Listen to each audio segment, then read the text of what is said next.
Hey everybody, it's Jason Blaha here, and once again it's time for the Q&A, so let's go ahead and get this started. Alright, first question. Do we gain muscle much more slowly in maintenance versus surplus? The answer is obviously yes. And this is one of the big misconceptions that people say out there, and they try to be evidence-based, but they don't look at the scientific evidence. Okay, they do not look at it. And they'll put this idea of that, well, there's only so much muscle you can build, and so if you're eating a surplus calories beyond a certain threshold, you don't gain any more muscle from it. And that's just patently false. Like, that's like saying adding more anabolics doesn't cause more muscle growth. No, it's just a diminished return. The truth is, we know that the larger your calorie surplus, the more muscle you gain, even if you don't exercise at all. Okay, I want to be very clear with that.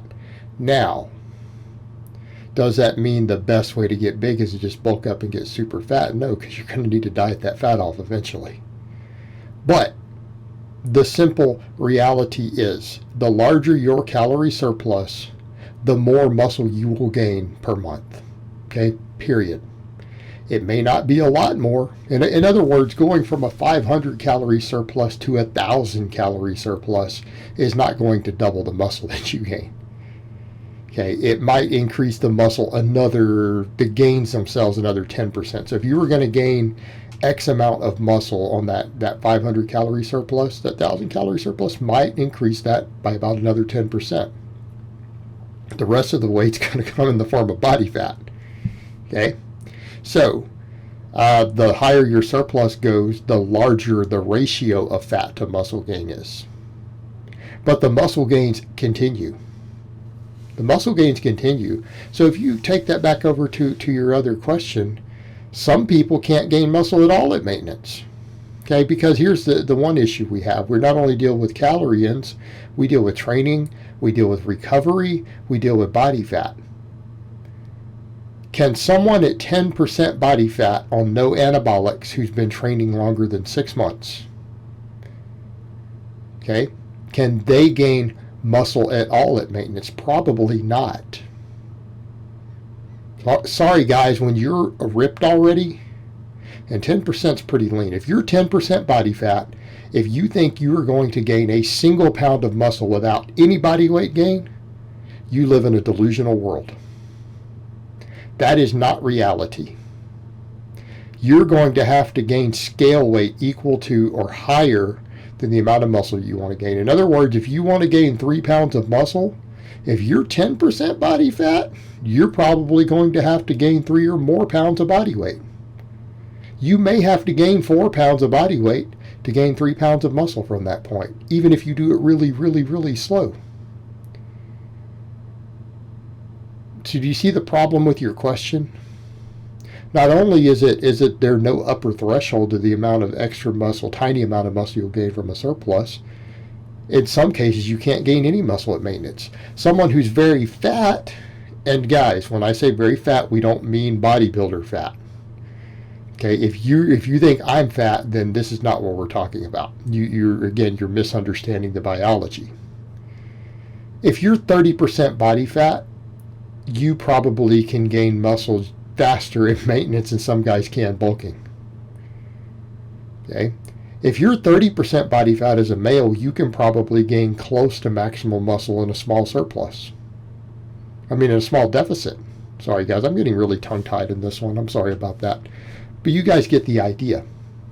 Your question is also dependent upon what your body fat's like. Okay, that matters enormously. So you have to factor that in when you start talking about sliding scale. Slower, more, less. Okay? You have to look at these other variables. Your question is too specific without looking at the individual context of it. All right, next question. I have a massive appetite and am in the 21 to 23% body fat range trying to cut. Even eating only lean protein and vegetables, I find myself able and wanting to overeat in calorie terms. Do you have suggestions to manage this? Man, I hate to say this, and this is one reason that I personally do hate cutting. always hate cutting, and this is why I always try to do super slow cuts when I do them, like I'm doing currently, successfully. You are not going to avoid hunger. In other words, if you're a person with a high appetite and you're in a calorie deficit, you are going to be hungry. Now, what delusional world do you live into where you think someone who trains and is at a high body weight, because if you're over 20% body fat, you're not at a low body weight. And if you're not at a low body weight, why are you trying to cut? Like, let me put it this way. If you're not overweight on the scale and you're training, you shouldn't be trying to lose weight. Stop this, I'm going to cut and be 135 pounds. So, let's cut that nonsense out. Let's assume you're at least 20 pounds overweight. Otherwise, I don't know why you're cutting. This is probably not the right channel for you. You're going to need high calories. Right? Even your deficit, you're talking about eating only lean protein and vegetables. How low are you trying to drop your calories? I mean, are you eating 6 pounds of chicken breast every day? Like, what do you mean lean protein and vegetables? Why don't you get stronger, build your work capacity up, and cut on something like 2,000 or 2,500 calories? I mean, I've been losing weight. I've lost 11 pounds on 3,500 calories. Now, my workload's extreme. Okay? You might have to do 1,000 calories less than that. But if you can't lose weight on 2,500 calories, I'm going to question if you've really built a base yet or not. And if you haven't built a real base, why in the hell are you trying to cut? So I'm looking at what you listed, and yeah, that's not appropriate. Right? Even I'm cutting on only like 180 grams of protein.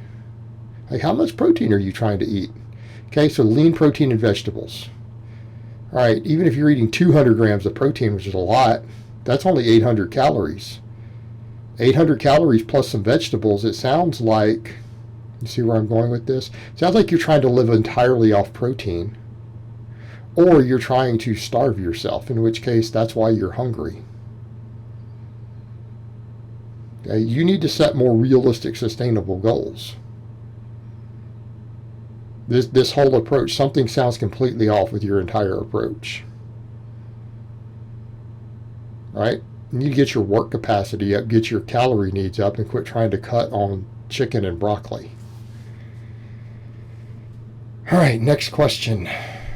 If building up my high bar squat is number one priority, which variation of deadlift should I be doing? What do you mean? The bar position? Why don't you just say squat then?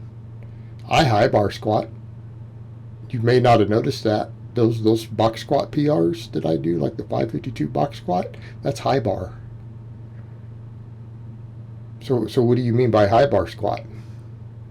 That's confusing me right now. You're talking about high bar versus low bar.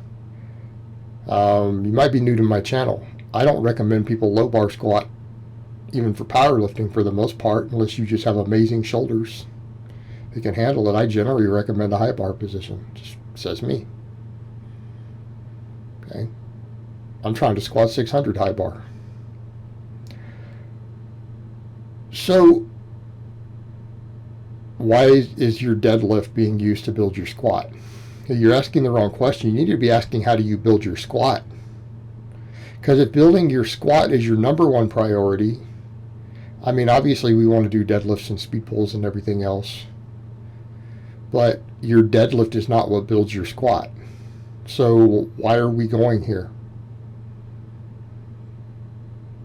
If you want to build your squat, look at the weak links in your squat and train appropriate lifts. Because what deadlift variation should you be doing? All of them. What do you mean? You see me deficit pull, you see me conventional pull, you see me sumo pull, you see me pull against bands, you see me pull against chains, pull off blocks. Well, I mean, what variation of the deadlift should you be doing? I don't know, about 12 of them. Are you trying to get strong or not?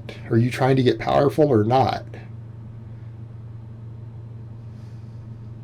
So let's come back over to increasing your squat. Well, program your squat correctly. right? High bar, why high bar squat on a box? You should box squat. You should rotate max effort work and speed work in. Alternate bands and chains on your speed squats off of a box. Find the weak link in your squat and hypertrophy that. You know, whether it's your hamstrings, your hips, your upper back, find appropriate movements and hypertrophy the weakest link in your squat. It's not about what deadlift variation you do. I hope you're doing more than one deadlift variation. I hope you're doing more than one squat variation. If you're not, you might want to get caught up with the last, 1,500 videos I've made. What are you doing? You want to get stronger at the squat, fix the weak links at your squat, and program your squat correctly. What version of the deadlift or the bench press or the overhead press you do is not particularly relevant to that. All right, guys, well, that's really all I have to say on that today. I hope it's been informative, and I will talk to you guys next time in part 2.